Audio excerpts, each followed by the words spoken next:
Hello everyone, आप सब कैसे हैं? उम्मीद करते हैं आप सब बहुत अच्छे होंगे। चलिए देख पा रहे हैं यहाँ पर नई शिक्षा नीति 2020, इसको कह सकते हैं न्यू एजुकेशन पॉलिसी 2020। ठीक है ना। और यहाँ से आपको सीटेट के पेपर में निश्चित रूप से क्वेश्चन देखने को मिल रही है। ठीक है ना। यहाँ से क्या है ना, सीटेट के पेपर में क्वेश्चन देखने को मिल रही है, तो आप एंड तक बने रहिए। ठीक है ना। जी हाँ, देख पा रहे हैं यहाँ पर नई शिक्षा नीति 2020, न्यू एजुकेशन पॉलिसी 2020। जी निश्चित रूप से आप इस बिंदु पर बने रहिए अंत तक, क्योंकि इस पॉइंट से, इस बिंदु से आपको सीटेट के पेपर में क्वेश्चन देखने को मिल रही है। ठीक है, तो एंड तक आप कहना बने रहिए मेरे साथ। नई शिक्षा नीति 2020 भारत की शिक्षा नीति है, जिसे भारत सरकार द्वारा 29 जुलाई 2020 को घोषित किया गया। सन 1986 में जारी हुई शिक्षा नीति, नई शिक्षा नीति के बाद भारत की शिक्षा नीति में यह पहला नया परिवर्तन है। यह नीति अंतरिक्ष वैज्ञानिक के कस्तूरी रंगन की जो है ना अध्यक्षता वाली समिति की रिपोर्ट पर आधारित है। आगे देखेंगे क्या है। यहाँ पर देख पा रहे हैं ना, नई राष्ट्रीय शिक्षा नीति 2020 के तहत वर्ष 2030 तक सकल नामांकन अनुपात, जिसको कहते हैं ग्रोस इनरोलमेंट रेशियो GER को 100% कहना लाने का लक्ष्य रखा गया है। नेक्स्ट देखेंगे अगला। ठीक है ना। अगला क्या कहता है यहाँ पर कि मानव संसाधन प्रबंधन मंत्रालय का नाम जो है ना परिवर्तन कर शिक्षा मंत्रालय कर दिया गया है। यानी यह नाम जो है ना परिवर्तन, बदलाव करके शिक्षा मंत्रालय कर दिया गया है। नेक्स्ट क्या है, नई शिक्षा नीति के अंतर्गत शिक्षा क्षेत्र पर सकल घरेलू उत्पाद के 6% हिस्से के सार्वजनिक व्यय का लक्ष्य रखा गया है। नेक्स्ट क्या बताया जा रहा है यहाँ पर। ठीक है ना।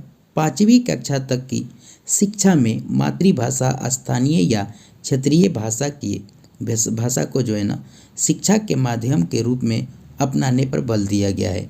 यानी कहने का मतलब है यहाँ पर देख पा रहे हैं ना। ठीक है, कि 5वीं कक्षा की शिक्षा में यानी मातृभाषा कोई भी हो, चाहे स्थानीय या क्षेत्रीय भाषा कोई भी हो, उसको क्या कहा गया है कि उसे माध्यम यानी शिक्षा के माध्यम के रूप में अपनाने का बल दिया गया है। ठीक है ना। उसको भी स्वीकार किया जाए जो क्षेत्रीय भाषा है। ठीक है ना। इस नई नीति में मानव संसाधन मंत्रालय का नाम पुनः शिक्षा मंत्रालय करने का फैसला लिया गया है। आगे क्या बताया जा रहा है, एक एक जो है ना लाइन को देखेंगे, क्योंकि आप सबों के लिए क्या महत्वपूर्ण है। प्राइवेट स्कूलों में मनमाने ढंग से फीस रखने और क्या ना बढ़ाने को भी रोकने का प्रयास किया जाएगा। पहले समूह के अनुसार विषय चुने जाते थे, किंतु अब उसमें भी बदलाव किया गया है। जो छात्र इंजीनियरिंग कर रहे हैं वह संगीत को भी अपने विषय के साथ पढ़ सकते हैं। यानी कहने का मतलब है ये ज़रूरी नहीं कि इंजीनियर कर रहे हैं तो साइंस मैथ ही पढ़ेंगे, उसमें क्या है ना संगीत विषय को भी लेकर के हम साथ में पढ़ सकते हैं। ठीक है, इस तरह से कुछ बदलाव हो रही है। नेशनल साइंस फाउंडेशन के तर्ज पर नेशनल रिसर्च फाउंडेशन लाई जाएगी, जिससे क्या ना पाठ्यक्रम में विज्ञान के साथ, ठीक है ना, सामाजिक विज्ञान को भी शामिल किया जाएगा। यानी विज्ञान के साथ क्या जोड़ा जाएगा, तो सामाजिक विज्ञान। इस प्रकार से थोड़ा सा क्या हो रहा है, ये बदलाव हो रहा है। ठीक है। नीति में पहले और क्या ना दूसरी कक्षा में गणित और भाषा एवं चौथे और 5वीं कक्षा के बालकों के लेखन पर जोर देने की बात कही गई है। यानी जो कक्षा में कौन क्लास के बालक रहेंगे, यानी यहाँ चौथे और 5वां कक्षा के जो बालक रहेंगे उन पर जो है ना लेखन पर जोर देने की बात कही गई है कि थोड़ा बाबू अच्छा करो, ऐसे लिखो, ये करो। ठीक है ना। नेक्स्ट देखते हैं क्या कहा गया है।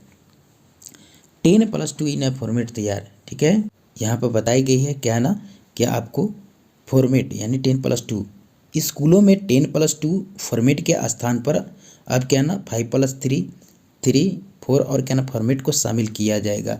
देखेंगे इसको किस प्रकार से समझते हैं, देखिए क्या है। ठीक है ना। निश्चित रूप से मेरे साथ बने रहिए। पहले जहाँ सरकारी स्कूल कक्षा 1 से शुरू होती थी, वहीं अब 3 साल के जो है ना प्री प्राइमरी के बाद, ठीक है ना, बच्चे जो है ना 3 साल जो है ना प्री प्राइमरी में ही रहेंगे। ठीक है ना। के बाद कक्षा 1 शुरू होगी। ठीक है ना। इसके बाद कक्षा 3 से 5 के 3 साल शामिल होंगे। ठीक है, यहाँ पर क्या है ना कक्षा 3 और 5 के 3 साल शामिल है। इसके बाद 3 साल का जो है ना मिडिल स्टेज क्या बताया गया है यहाँ पर 3 साल, क्या ना 3 साल क्या है यहाँ पर कि 3 साल का मिडिल स्टेज जो है ना आएगा, यानी कक्षा 6 से 8 तक की कक्षा, ठीक है ना। मिडिल स्टेज क्या होता है 6 से 8, ठीक है ना। चौथा स्टेज क्या होगा जरा देखेंगे, ये चौथा जो है ना स्टेज होगा तो क्या होगा, कक्षा 9 से 12वीं तक का, ठीक है ना। उसमें क्या है ना 4 साल का होगा। पहले जहाँ 11वीं कक्षा से विषय चुनने की जो है ना आज़ादी थी, वहीं अब 9वीं कक्षा से रहेगी। यानी जब हम 11वीं कक्षा में साइंस या मैथ लेते थे, साइंस में जो है ना मैथ या बायो लेते थे, लेकिन अब नहीं, वो 9th क्लास में ही हम ले सकते हैं, 9वीं कक्षा से ही ले सकते हैं।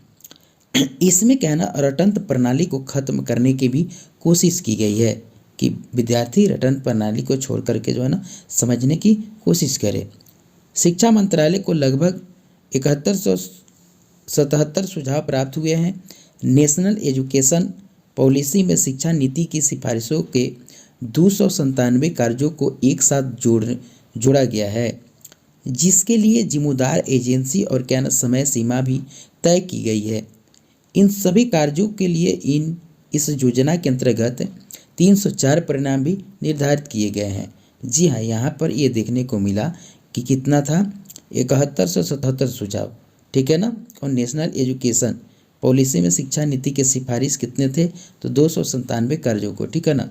यहाँ पर ये सब आपको याद रखने की बात है, ठीक है ना।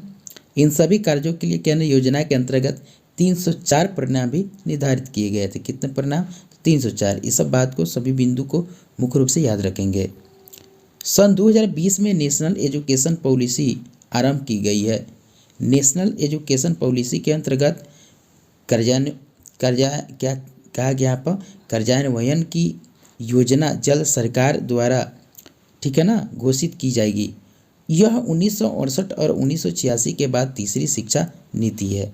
कौन सा नीति है तो तीसरी सबसे बड़ा शिक्षा नीति है, ठीक है ना। नेक्स्ट क्या है, नेशनल एजुकेशन पॉलिसी का मुख्य उद्देश्य भारत में प्रदान की जाने वाली शिक्षा को वैश्विक स्तर पर लाना है। इस जो शिक्षा को है ना क्या लाना है, वैश्विक स्तर पर, यानी विश्व में एक प्रख्यात जो है ना शिक्षा हमें जो है ना बनाकर उभर जाना है, ठीक है। जिससे कि भारत एक वैश्विक ज्ञान महाशक्ति बन सके, यानी विश्व में क्या ना शिक्षा के स्तर में हमारे भारत को जाना जा सके। नेशनल एजुकेशन पॉलिसी 2021 में सरकार के माध्यम से पुरानी एजुकेशन पॉलिसी में काफ़ी सारे क्या ना संशोधन किए गए हैं, जिससे कि शिक्षा की गुणवत्ता में सुधार आएगा और बच्चे अच्छी शिक्षा प्राप्त कर पाएंगे। इस प्रकार की बात यहाँ पर देखने को मिल रही है। उम्मीद करते हैं यहाँ तक आप सबको समझ में आया होगा और निश्चित रूप से यहाँ से आपको पेपर में क्वेश्चन देखने को मिल रही है। और फिर से मिलते हैं नेक्स्ट वीडियो में। Thank you.